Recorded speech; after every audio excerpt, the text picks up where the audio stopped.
Good evening and welcome to the Saturday edition of Market Mantra, in which we give you a complete update on the economic news of the day. Today we'll also be taking calls from you, our listeners, and any queries that you may have on business, economic and stock market matters. But do remember that we don't address stock or company-specific queries. The numbers to call us on are 2331-4444, 2371-7106, or 2371-7117. And those of you who would be calling us from outside Delhi, please prefix 011. My name is Rajesh Lake, and with me is my co-anchor in Hindi, Sonu Sood. धन्यवाद राजेश। नमस्कार श्रोताओं, market मंत्र में आपका स्वागत है। रोज की तरह आज भी हम ताजा आर्थिक खबरें आप तक लाएंगे। आज शनिवार है और हर शनिवार की तरह आज भी हम आर्थिक, व्यापारिक और शेयर बाजार से जुड़े आपके सवालों को प्रोग्राम में शामिल करेंगे। आप हमें फोन करके अर्थव्यवस्था से जुड़ी कोई भी जानकारी प्राप्त कर सकते हैं, परंतु याद रखिएगा कि हम किसी विशेष कंपनी या स्टॉक की जानकारी आपको इस कार्यक्रम में नहीं दे पाएंगे। हमारे फोन नंबर है 23314444, 23717106 और तीसरा नंबर है 23717117। दिल्ली से बाहर के श्रोता इससे पहले एसटीडी कोड 011 भी डायल करें। आपके सवालों के जवाब देने के लिए हमारे साथ कार्यक्रम में आमंत्रित हैं आर्थिक मामलों के विशेषज्ञ शरद कोहली। शरद जी नमस्कार, कार्यक्रम में आपका स्वागत है। वेलकम शरद। नमस्कार सोनू, नमस्कार राजेश और सभी श्रोताओं को मेरा मास्क लगा के अभिनंदन। और अब शुरुआत में हेडलाइंस के साथ हैं राजेश लेख। Prime Minister Narendra Modi says country is committed to meeting its target of 20% ethanol blending in petrol by 2025.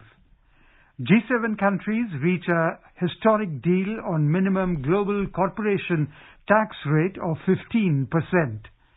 And on Wall Street, the Dow gains 0.5% as weaker job growth eased concerns about interest rates hike.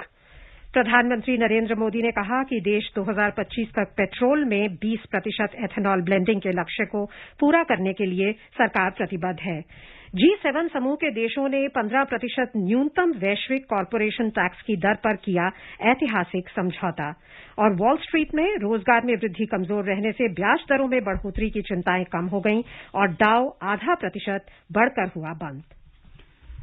The Prime Minister Narendra Modi today launched a pilot project in Pune for production and distribution of ethanol across the country. Launching the pilot project, Prime Minister Narendra Modi said India is committed to meeting its target of 20% ethanol blending in petrol by 2025.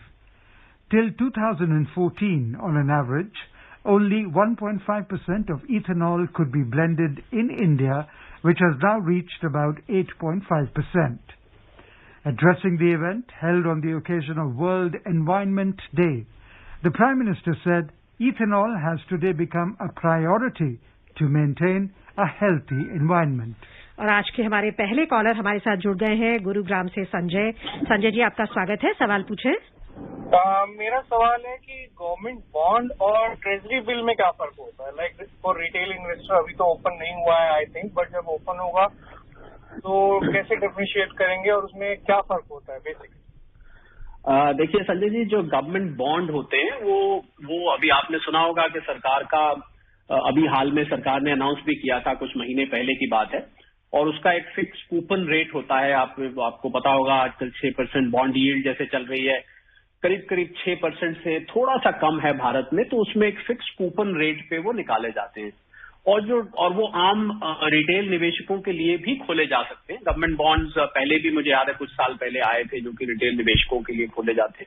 और जो treasury bills होते हैं संजय जी, वो institutional investment के लिए होते हैं, क्योंकि वो उसका टिकट साइज बहुत बड़ा होता है और वो ट्रेजरी बिल्स एक खास जरूरत के लिए, उसको हम टारगेटेड यूसेज बोलते हैं, एक टारगेटेड यूसेज के लिए किए जाते हैं, विशेष इंस्टीट्यूशंस को दिए जाते हैं। मान लीजिए वित्त मंत्रालय से या आरबीआई से कहीं पर उसको निकाला जा रहा है, तो उसके लिए बहुत जबकि गवर्नमेंट बॉन्ड्स जो होते हैं वो आम निवेशकों के लिए और एचएनआई के लिए, जिसको हम हाई नेटवर्थ इंडिविजुअल बोलते हैं। जैसे मान लीजिए गवर्नमेंट बॉन्ड 10 लाख रुपए का मिनिमम निकाला जाता है कि जो 10 लाख लगा सकता है वो इसमें आ सकता है, तो उसका कूपन रेट होता है। जबकि ट्रेजरी बिल्स का जो रेट है वो वेरी करता है सिचुएशन के हिसाब से।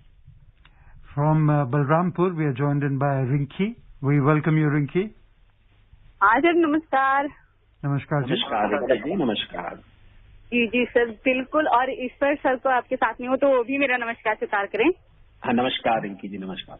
जी सर, मैं ये जानना चाहती हूँ कि जैसे भी कोई महिला अगर व्यापार करना चाहती हूँ किसी क्षेत्र में, किसी एरिया में वो जाना चाहती है, चाहे वो राष्ट्रीय हो, अंतर्राष्ट्रीय, किसी भी क्षेत्र में, तो क्या मुझे सावधानियाँ क्या क्या बरतनी चाहिए? क्योंकि वो पहली बार जाएगी निवेश करने के लिए, तो उसे तो इतना पता नहीं होता है। तो सर आप थोड़ा इससे इन्फॉर्मेशन दीजिए, बहुत बढ़िया। रिंकी जी, बहुत अच्छा सवाल है, क्योंकि महिलाओं का ऐसा देखा गया। हेलो, मेरी आवाज आ रही है राजेश? जी। हाँ, तो महिलाओं का रिंकी जी देखा गया कि अभी जो कोविड के दौरान, आपका सवाल इस परिप्रेक्ष्य में भी हम देख सकते हैं कि अभी जब बहुत सारे लोगों की नौकरियां लॉकडाउन की वजह से लाजमी बात है, कुछ लोगों की जाती हैं, तो उसमें हमने देखा कि महिलाओं की नौकरी ज्यादा गई। तो ऐसे में आपका सवाल और ज्यादा महत्वपूर्ण हो जाता है कि महिला अगर अपना कुछ व्यापार शुरू करना चाहती है तो बिल्कुल आजकल पुरुषों और महिलाओं के बीच में रिंकी जी कोई भी भेदभाव नहीं है। मैं तो मानता हूं कि महिलाएं आजकल पुरुषों से आगे हैं, एक कदम आगे हैं। अंतरिक्ष से लेके और आर्मी तक, एयरफोर्स तक, आर्मी, एयरफोर्स, नेवी, कहीं भी महिलाएं पीछे नहीं है। तो व्यापार में भला वो क्यों पीछे रहे? तो जो सुविधा एक पुरुष को होती है वही सुविधा आप जो भी व्यापार करना चाहते हैं, आप उसका एक प्लान बनाएं। एक बिजनेस प्लान बनता है कि मैं क्या क्या करूंगी, मैं इसमें ये निवेश करूंगी, ये मेरी मार्केट होगी, ये मेरी प्रोजेक्टेड सेल्स होगी। आप उसका एक बिजनेस प्लान बनाएं। बिजनेस प्लान लेके अगर आपको जरूरत है किसी बैंक से फाइनेंस की, तो आप बैंक के पास जाएं। महिलाओं के लिए सरकार ने एक विशेष स्कीम चलाई हुई है जिसमें महिलाओं को लोन जल्दी मिलता है, सस्ती दरों पे मिलता है, आसानी से मिलता है। तो आप जाएं और उनको बताएं कि मेरे को इतनी जरूरत है, कुछ मैं इसमें अपना लगा रही हूं, कुछ मैं बैंक से लेके लगाऊंगी। पर आपका सवाल रिंकी जी थोड़ा सा जनरल है। अगर आप मुझे, क्योंकि मैं एक स्टार्टअप एडवाइजर भी हूं, अर्थशास्त्री, और मार्केट को देखने के साथ मैं स्टार्टअप्स को बहुत क्लोजली फॉलो करता हूं। अगर आप कभी अगली बार जब ज्वाइन करेंगे, आप मुझे अपने व्यापार का एग्जैक्ट नेचर बताएंगी कि वो किस रूप में है, तो मैं आपको और अच्छे तरीके से बता पाऊंगा कि आपको किस दिशा में जाना चाहिए और किस प्रकार इसको शुरू करनी चाहिए। बाकी मूलतः मैं आपको ये बताना चाहूंगा कि आप बिल्कुल व्यापार कर सकती हैं। हम आपकी पूरी हौसला अफजाई करते हैं इसमें। आई थिंक वो सावधानियां भी जानना चाहती थी कि सावधानियां क्या क्या? सावधानियां तो सोनू देखिए, सावधानियां तो जो एक आम व्यापार के साथ होती है कि कभी भी आप अपनी कैपेसिटी से बढ़ के निवेश ना करें, पहला ये। दूसरा, जो भी आप बिजनेस करना चाहती हैं, आप मान लीजिए सर्विसेज या किसी प्रोडक्ट्स, मैन्युफैक्चरिंग, जिसमें भी जाना चाहती हैं, उसकी मार्केट की स्टडी जरूर करें। बहुत सारे लोग ये गलती करते हैं कि उनको लगता है कि मेरा जो बिजनेस का आइडिया है वो बहुत अच्छा है, पर मार्केट कई दफे उसको स्वीकार नहीं करता है। ये कारण होता है सोनू कि बहुत सारे स्टार्टअप्स फेल हो जाते हैं क्योंकि उनकी पूरी रिसर्च नहीं होती। और मैं आपको ये भी सलाह दूंगा, जब भी आप स्टार्टअप करें, कुछ शुरू करें, तो अपना एक मेंटोर जरूर रखें। मेंटोर होता है जिसको इस लाइन में बहुत तजुर्बा होता है, वो आपको समय समय पर आप उसकी गाइडेंस ले सकते हैं। कोई मेंटर अपॉइंट करें और पूरा स्टडी करके, रिसर्च करके, भले ही थोड़ी देर से शुरू करें, पर पूरे market study, demand study, customer का क्या बिहेवियर है, पैसा कहां से आएगा, कल को अगर मेरे खर्चे बढ़ जाते हैं तो मैं कैसे संभालूंगी, मेरे खर्चे कितने होंगे, मेरा मुनाफा कितना होगा, अगर सेल कोई मुसीबत आती है तो सेल ज्यादा से ज्यादा कितनी गिर सकती है, क्या मैं उस सिचुएशन को संभाल पाऊंगी। ऐसी बहुत सारी छोटी छोटी ये चीजें हैं जो आप सावधानियां बरत के चले, एक बिजनेस प्लान बना के। पर अगली बार फिर मैं बोलूंगा, आप स्पेसिफिक बिजनेस हमें बताएं, अगर वो कॉन्फिडेंशियल नहीं है तो मैं आपको और अच्छी तरह गाइड करता हूं। अगले कॉलर है दिल्ली से, कामना जी हैं हमारे साथ। आपका स्वागत है, सवाल पूछिए। हाय, greetings to all. Yeah, good evening. My question is, in a personal portfolio, how much diversification is too much diversification? And I'm bilingual, so you can answer in Hindi for larger reach. अच्छा, ठीक है। मैं भी आपको bilingual जवाब ही देता हूँ कामना जी। मैं आपको देखिए, पोर्टफोलियो में डाइवर्सिफिकेशन कितना, आपने बिल्कुल, your question is in the right earnest, because a maxim says do not put all eggs in the same basket. हम सब ने ये सुना हुआ है, तो इसी वजह से डाइवर्सिफिकेशन जरूरी है। पर ये डाइवर्सिफिकेशन जो कामना जी होता है, ये समय के अधीन भी होता है। मतलब जो परिस्थितियां चल रही हैं, you know, the kind of situation we are in to right now also defines the diversification. For example, as of now, if I was you, I would have allocated my portfolio into pharmaceuticals. I would have done a lot of information technology. I would have gone for FMCG. I would have gone for metals over the last few weeks. The metals have been burning away. I would have probably invested a little bit in telecom also. And Kamnaji, I would also recommend that you should also consider gold as an investment. So as of now, this हो सकता है आज से 2 साल बाद, 1 साल बाद ये portfolio की composition might change. I would, according to the economic situation, according to the market situation, according to the demand supply, I may like to differ. So therefore, there is no standard recommendation. But for now, I have told you, we are in present times. You have asked a question now. I am answering it now. So as of now, what I have told you, you can probably, and a little bit of banking also, because although banking is maybe in for a little bit of tough time, but we've been still witnessing a lot of activity in the banking sector. So maybe, you have to be, the other care you have to take is that whatever stock you choose must be very well researched. बहुत ध्यान से NSE का एक मंत्र है, सोच कर समझ कर इन्वेस्ट कर. मैं उसको बार बार बोलता हूँ क्योंकि हमारे यहाँ देखा गया है कामना जी के लोग हियर एंड से पे जाते हैं. किसी दोस्त ने ये कह दिया भैया ये वाला ले लो, अरे वो बहुत बढ़ेगा, 1 हफ्ते में 2 हफ्ते में डबल हो जाएगा पैसा. मैं समझता हूँ इन सब चीजों के हिसाब से स्टॉक नहीं लेना चाहिए. एक बहुत इन्फॉर्म्ड इन्वेस्टर जो होता है कामना जी, वो हमेशा उसको मुनाफा होता है. तो आप इन्फॉर्म्ड रहिए, फंडामेंटल एनालिसिस करिए, टेक्निकल एनालिसिस करिए. जो सेक्टर्स मैंने बताए, फिलहाल आप इन सेक्टर्स को ध्यान में रख के आगे चल सकते हैं. मैं होप, विश और प्रे करता हूं that you make a lot of profit in the times to come. Horace Dhaya now joins us from Delhi. Mr. Dhaya, thank you for your patience. Please go ahead and ask your question. Sir, market मंत्र team को नमस्कार. नमस्कार. नमस्कार. शरद जी से मेरा question है, please उसको disconnect नहीं करना. There are 2 small questions. हाँ जी. First is on the investment in shares, mutual fund schemes. Government is charging security transaction tax, then dividend tax, then stamp duty, and then long-term capital gain, short-term capital gain. It's showing the government is discouraging common men from investing in the market. Such a heavy burden, and there is nobody who is taking up this issue in the parliament, nor through your program to the government. Then this is illogical. Second part of question is, one minute. Second part of question is increase in the petrol prices and diesel prices. Is sky rocketing? Yeah. Yes, Mr. Dhaya, let me answer. I think the second question could not be completed, but I can still, we got the context of the question. So your first question is regarding the multiplicity of taxes on stock. See, let me tell you, Mr. Dhaya, that aapne kaha ke, you said that a lot of people are getting discouraged, but let me reveal a very startling data to you.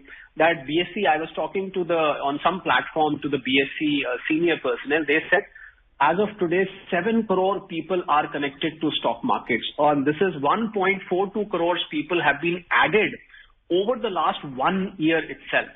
So you are right. There is a security transaction tax. There is stamp duty when you transfer the shares from one account to the other. There is tax on dividends also. So, but all these taxes, Mr. Dhaya, have a different character. I mean, stock exchange collects security transaction tax. Your long-term capital gains is income tax.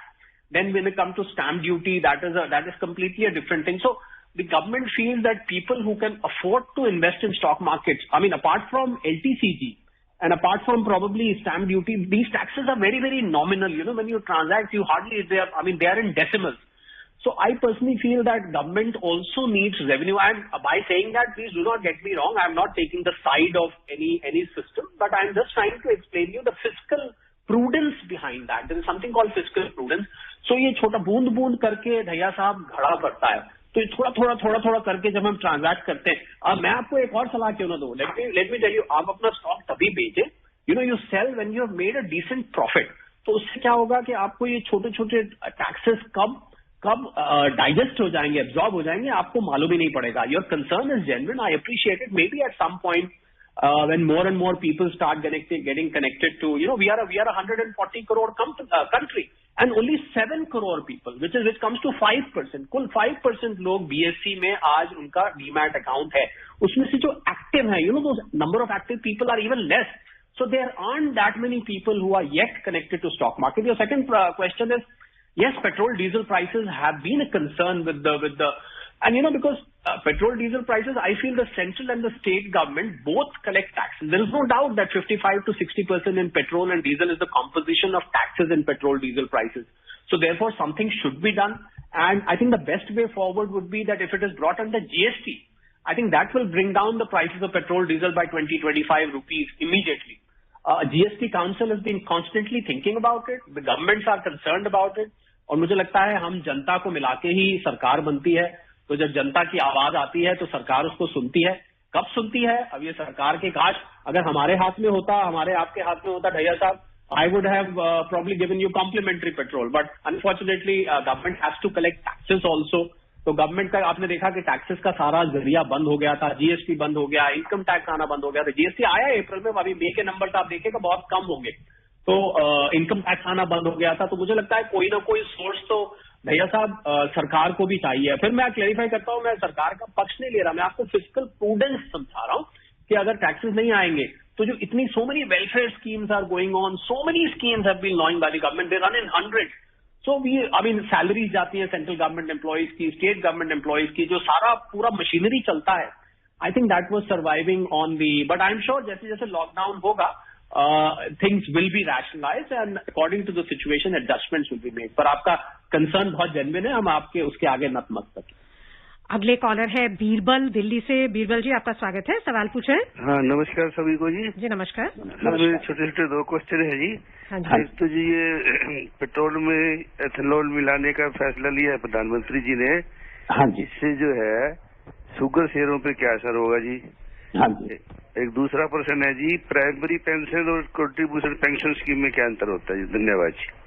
Birbal साहब आपने पहले पूछा कि ethanol जो अभी फैसला लिया है सरकार ने. देखिए एथेनॉल आपको पता होगा कि शुगर केन का एक बाई प्रोडक्ट होता है. तो शुगर कंपनीज होती हैं, अगर आप स्टॉक मार्केट को फॉलो करते हैं तो शुगर कंपनीज में पिछले कुछ हफ्तों में बहुत हलचल रही है. इनफैक्ट शुगर कंपनी के शेयर बहुत ऊपर गए क्योंकि एथेनॉल एक बाई प्रोडक्ट है, तो जब उसकी भी एक मार्केट वैल्यू बन जाती है, जब उसकी कंजम्पशन फ्यूल के लिए होने लगती है, तो नेचुरल बात है कि उनका मुनाफा, उनकी बॉटम लाइंस बहुत इंप्रूव होंगी.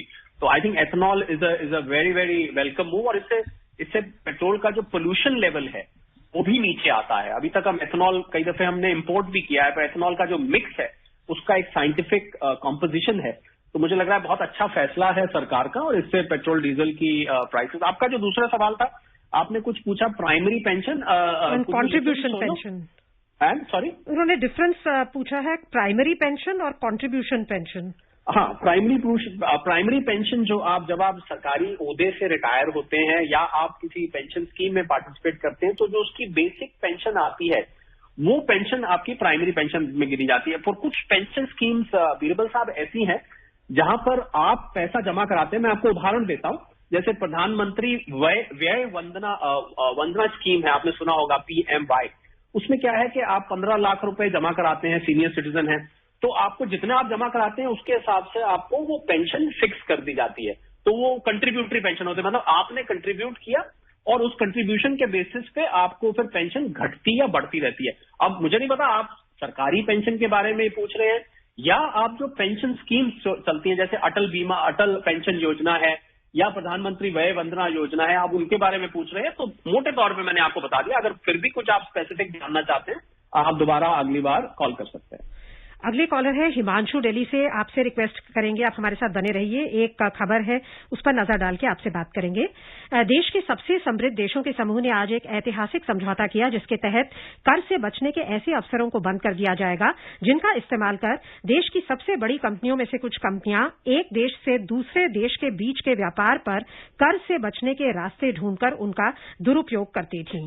7 देशों के इस समूह G7 ने कहा कि वे वैश्विक कॉरपोरेशन टैक्स दर के लिए कम से कम 15% के न्यूनतम स्तर का समर्थन करेंगी और ऐसे उपाय लागू करेंगी जिससे ये सुनिश्चित हो कि जिन देशों में कंपनियां कारोबार कर रही हैं वहीं पर वे कर भी अदा करें. इस समझौते के उद्देश्य है बहुराष्ट्रीय कंपनियों द्वारा अपने कर कम करने के लिए कारोबार पर हुए लाभ का स्थानांतरण करने की प्रथा को रोकना, सुनिश्चित करना कि वे जहां कारोबार कर रही हैं उन्हीं देशों में अधिक कर दें और डाटा और जानकारी जैसे मुद्दों से जूझने के लिए प्रणाली को सशक्त करना. Himanshu from Delhi, please go ahead and ask your question. You are most welcome. अभी 2 मिनट रुको जाओ, मैं रेडियो पे लाइव हूँ. जी हिमांशु अपना सवाल पूछें प्लीज. हाँ जी हिमांशु. हाँ सर, मेरे 2 सवाल हैं। पहला तो ये है कि अभी इंडिया यूके का तो सुनने में आ रहा है फ्री ट्रेड एग्रीमेंट, इंडिया और यूरोपियन यूनियन का कब होगा? दूसरा सर, सीमेंट और स्टील के शेयर ले रखे हैं, तो अभी होल्ड करूं या फिर मतलब बेच देना चाहिए? हाँ, तो चलिए हिमांशु, आपका पहले वाले सवाल पे आते हैं। इंडिया यूके का FTA हो गया है और जो यूरोपियन यूनियन के साथ भारतीय जो विदेश मंत्रालय है और जो भारतीय कॉमर्स की सारी प्रणाली है जो ट्रेड देखती है, उनकी बातचीत चल रही है। क्योंकि देखिए, जो यूरोप है वो एक देश नहीं है, वो यूरोपियन यूनियन है, उसमें बहुत सारे देश मिला के EU बनता है।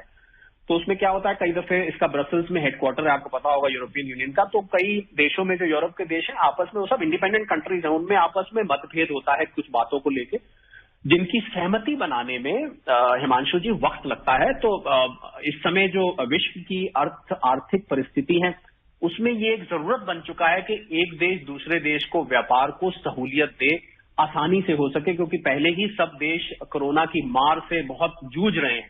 तो बहुत जल्द आपको सुनने को मिलेगा कि भारतीय और यूरोपियन यूनियन में उसका बातचीत चल रही है, बहुत जल्द आपको सुनने को मिलेगा।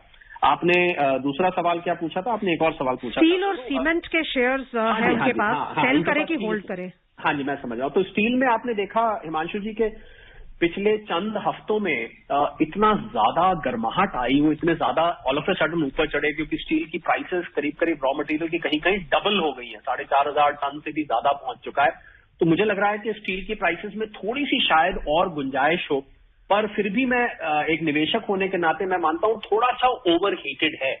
तो अगर आपको मौका मिलता है, मैं सलाह आपको ये दूंगा, अगर आपको मौका मिल रहा है, आपको लग रहा है जिन शेयर्स में आपने निवेश किया है, हम यहाँ स्पेसिफिक शेयर की तो बात नहीं करते हैं, आपने जिनमें निवेश किया है, अगर आपको लग रहा है कि उनमें आपको मुनाफा हो चुका है, आपको प्रॉफिट हो चुका है, तो मैं बोलता हूं कि profit in the bank is better than profit in books. आप बुक करिए, और बुक करके बहुत सारे ऐसे अवसर हिमांशु जी हैं जो कि अन्य क्षेत्रों में भी हैं। तो अगर एक क्षेत्र में एक आपको मुनाफा हो चुका है, तो मेरा ये मानना है कि बाकी क्षेत्रों में भी निवेशक को ट्राई करना चाहिए, क्योंकि हो सकता है दूसरे क्षेत्रों में अभी मुनाफे की गुंजाइश हो। और वैसे भी आपने अगर शेयर मार्केट में देखा है, आप पुराने अगर खिलाड़ी हैं, तो एक रोटेशनल बेसिस पे सेक्टर्स चढ़ते हैं, कभी कभी सारे एक साथ चढ़ते हैं, पर कभी स्टील सेक्टर ज्यादा चलने लगेगा, आपने नोट किया होगा, कभी IT चलने लग जाएगा, कभी FMCG चलने लग जाएगा, कभी एक पिछली बार मुझे किसी ने पूछा था कि शूज का जो फुटवेयर की इंडस्ट्री है वो चढ़ने लग गए।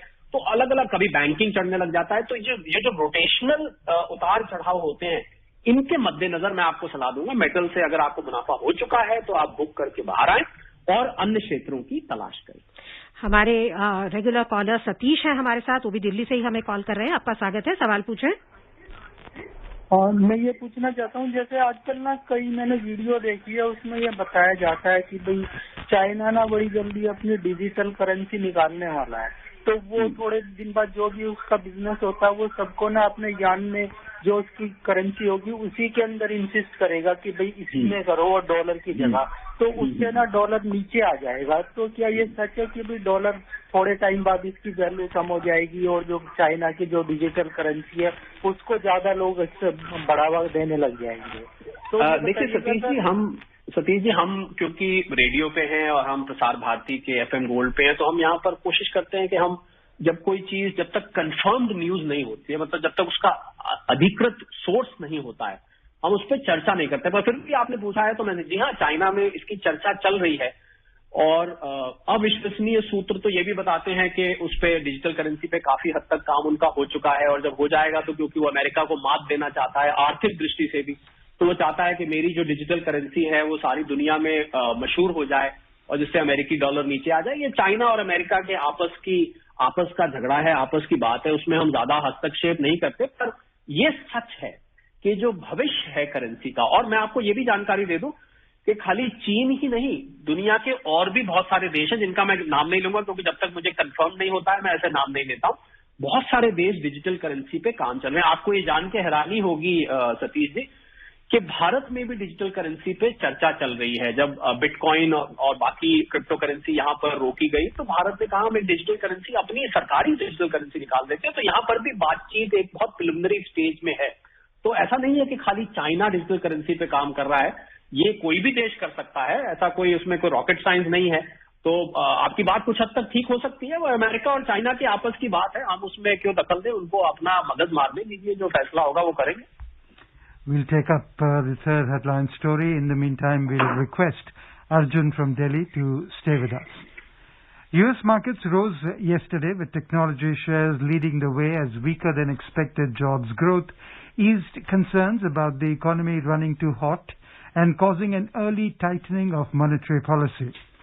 The Labor Department's closely watched reports in the U.S. showed non-farm payrolls increased by 559,000 jobs last month, helped by vaccinations and a reopening economy following an unexpected slowdown in the labor market in April. The S&P technology sector climbed 1.8% and the other high-growth companies also advanced as longer-dated U.S. bond yields eased. So the Dow Jones Industrial Average rose 179 points or 0.5% to close at 34,756 and the S&P 500 advanced 37 points or 0.9% to end at 4,230 and the Nasdaq Composite jumped 200 points or 1.5% to 13,814. Arjun जी आपका स्वागत है सवाल पूछें hello Arjun जी आप on air है बताएं क्या पूछना चाहते हैं हम 20 लाख रुपए मान लीजिए मेरे पास हैं रियल सेक्टर में डालने की या शेयर मार्केट अथवा म्यूचुअल फंड में कितने फायदा रहेगा अर्जुन जी देखिए रियल एस्टेट सेक्टर एक समय पर बहुत बूम कर रहा था आपका सवाल बिल्कुल जायज है मुझे लग रहा है उसी समय से आपको वो याद पर हमने देखा कि पिछले चंद वर्षों में बल्कि 3 से 4 साल से ऊपर हो चुका है अब रियल एस्टेट में क्योंकि एकदम से सप्लाई बहुत आई और बहुत धड़ाधड़ अपार्टमेंट्स खासकर अर्बन और सबअर्बन एरियाज में बहुत बनने लग गए तो उसकी वजह से थोड़ा सा रियल एस्टेट मार्केट ठंडा पड़ा इसमें कोई दो राय नहीं है और हालांकि जो लैंड वैल्यू है जहां पर अच्छी लोकेशन में लैंड है वहां पर अभी भी पोटेंशियल है तो आपको अगर अच्छी लैंड मिलती है कहीं पर जो कि जिसका पोटेंशियल अच्छा है वहां आप सोच सकते हैं पर इनका आपस में इतना अभी कोई ज्यादा कंपैरिजन करना ठीक नहीं क्योंकि शेयर मार्केट एक बहुत अलग तरीके की मार्केट है इन्वेस्टमेंट्स आप म्यूचुअल फंड्स में इक्विटी म्यूचुअल फंड में डालते हैं किसी हाइब्रिड फंड में डालते हैं वो एक बहुत फास्ट मूविंग है उसकी आपको मूवमेंट हर तीसरे महीने छठे महीने दिखेगी जबकि रियल एस्टेट में हमने देखा है कि अगर मार्केट बहुत ज्यादा हलचल नहीं है तो वो काफी लंबी अवधि का निवेश होता है तो पहले आप ये देखें अर्जुन जी कि आपको निवेश कितने समय के लिए करना है अच्छा एक चीज और भी ध्यान रखें कि जब आप रियल एस्टेट में इन्वेस्ट करते हैं तो बहुत लिक्विड नहीं होता है मतलब आपको भगवान ना करे पैसे की जरूरत पड़ गई तो बहुत जल्दी आप उस पैसे को निकाल नहीं पाएंगे तो जबकि म्यूचुअल फंड और शेयर्स में आप बहुत जल्दी निकाल सकते हैं तो आप अपना रिस्क एपेटाइट एक हम लोग बोलते हैं कि आपको जोखिम लेने की क्षमता कितनी है वो देखें कितनी अवधि के लिए आप निवेश करना चाहते हैं ये देखें किस तरीके का रिटर्न चाहते हैं ये देखें तो ये 3-4 बातों को माप तोल पे पर बिल्कुल अलग अलग रियल एस्टेट और शेयर मार्केट को सीधा सीधा आजकल मुझे लग रहा है कि उनका कंपैरिजन बहुत ठीक नहीं रहेगा वो उसका पर्पस उसका ऑब्जेक्टिव उसका रिटर्न उसकी अवधि अलग है शेयर मार्केट और म्यूचुअल फंड्स की बिल्कुल अलग है तो मैंने आपको मोटे मोटे पैमाने बता दिए अब आप इन पे विचार करके अगर आप फिर भी आपको कोई संदेह हो आप अगले कार्यक्रम में जरूर फोन करिएगा मैं इसको और खुल के आपको बताने में मुझे खुशी होगी Sharad, what's your expectation in the coming week? You have 30 seconds. Well, Arjun, sorry, Rajesh. I think the market is expected to be a little confused, although it has been bullish. But the signals from the American markets are also mixed. On one side, there is fear of inflation. On the other side, there is the excitement of recovery. So I think I still feel that the sentiment is a bit mixed, although the market has touched all-time high. So maybe it will have those intermittent corrections. But overall, it looks like because the unlocking is happening, the market may move up. Primarily, the trend may be bullish.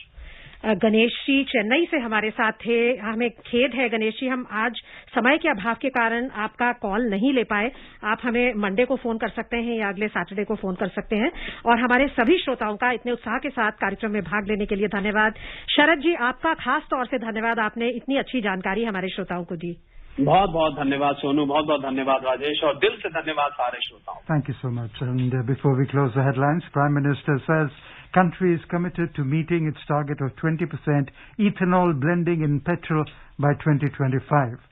G7 countries reach a historic deal on minimum global corporation tax rate of 15%, and on Wall Street the Dow gains 0.5%. That's all we have in this edition of Market Mantra. Till tomorrow, goodbye.